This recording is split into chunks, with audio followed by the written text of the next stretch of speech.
আসসালামু আলাইকুম। আমি doctor Mohammad Tanvir Ahmed, graduate natural medicine and surgery. প্রিয় দর্শক, আশা করি সকলে সুস্থ এবং সুন্দর আছেন। সুস্থ এবং সুন্দর থাকুন এই কামনাই করি। স্বাস্থ্য আলোচনার আজকের যে বিষয় নিয়ে আপনাদের সাথে আলোচনা করতে চাচ্ছি সেটা হলো হাইপার টেনশন বা উচ্চ রক্তচাপ, অথবা আপনি একে বলতে পারেন ফিশারোর দাম। কথা হচ্ছে যে হাইপার টেনশন বা উচ্চ রক্তচাপ সম্পর্কে আমরা তো জানি। নতুন করে আজকে কি আলোচনা?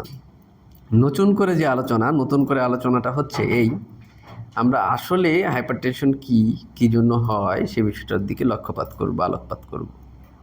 হাইপারটেনশন কি? হাইপারটেনশন মানে উচ্চ রক্তচাপ। আমরা টার্মটার দিকে যদি লক্ষ্য করি, রক্তের চাপ উচ্চ রক্তচাপ মানেই হাইপারটেনশন।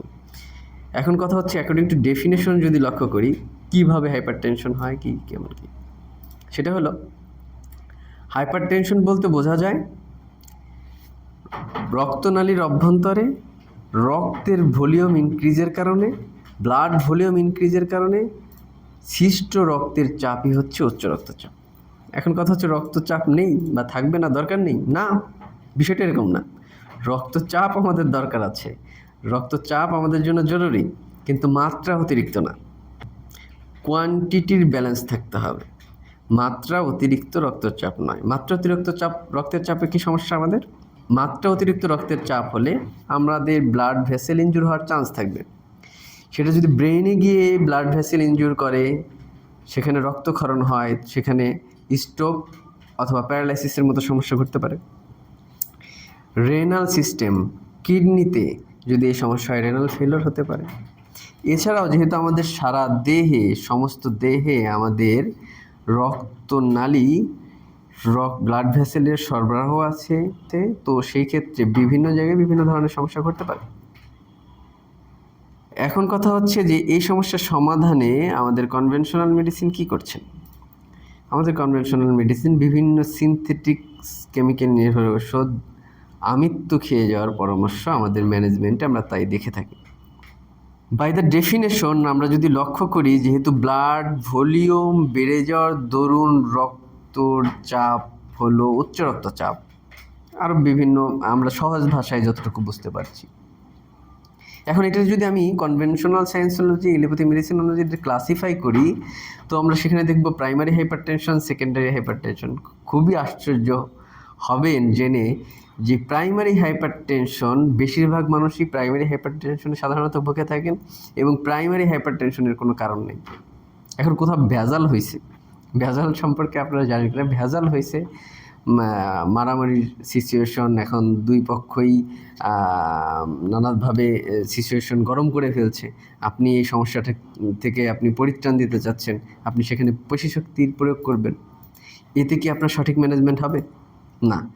প্রথমত আমাকে কিভাবে ডিল করতে হবে, আমার মূল কারণটাকে ফাইন্ড আউট করতে হবে, তারপরে সেটাকে আমাকে এক্সপ্লেনের মাধ্যমে, সেটা সমাধানের মাধ্যমে যে ম্যানেজমেন্টটা আমরা করব, তাহলে সেটা পারফেক্ট হবে। এ বিষয়ে আপনারা তো একমত, তাই না আমার সাথে? নিশ্চয়ই। তো এইখানে আমাদের হাইপার টেনশনের জন্য যে মেডিসিন সাধারণত সিনথেটিক, রাসায়নিক নির্ভর এলোপ্যাথিক কনভেনশনাল মেডিসিন যেটা দিচ্ছেন, সেটা মূলত আপাত এবং সিমটোমেটিক রিলিফের জন্য দিচ্ছেন, কিন্তু পজিটিভ মেইন স্ট্রিমের কোনো চিকিৎসা সেখানে হচ্ছে না। এক্ষেত্রে ট্রেডিশনাল মেডিসিন অথবা ন্যাচারাল মেডিসিন কীভাবে ট্রিটমেন্ট দিচ্ছে? এরা পজিটিভ ট্রিটমেন্ট দিচ্ছেন। কীভাবে?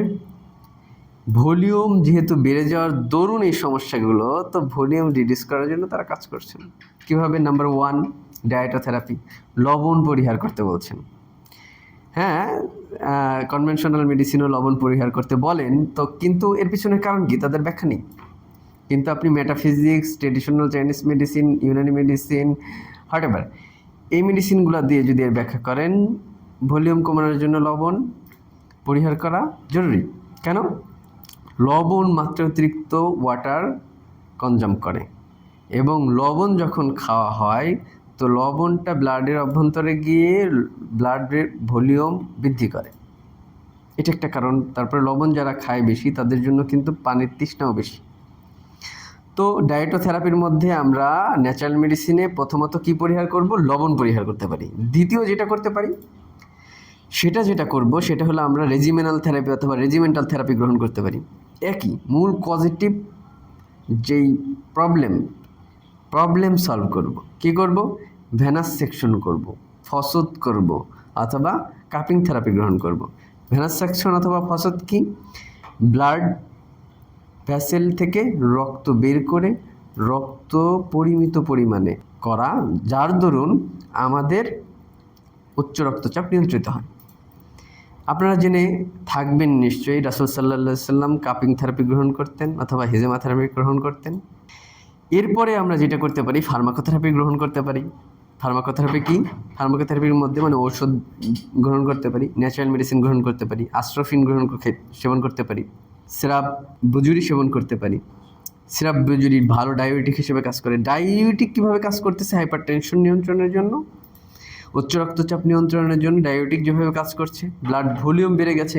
আপনারা জানেন নিশ্চয়ই যে আমাদের আমরা যে প্রস্রাব করি, ইউরিনেশন, এইটা মূলত আমাদের রক্তর থেকে পানি ছেঁকে বের করা, মানে সহজ কথায় বোঝানোর জন্য। তো যখন ডায়াবেটিক খাওয়া হয়, প্রস্রাবের পরিমাণ বাড়ে।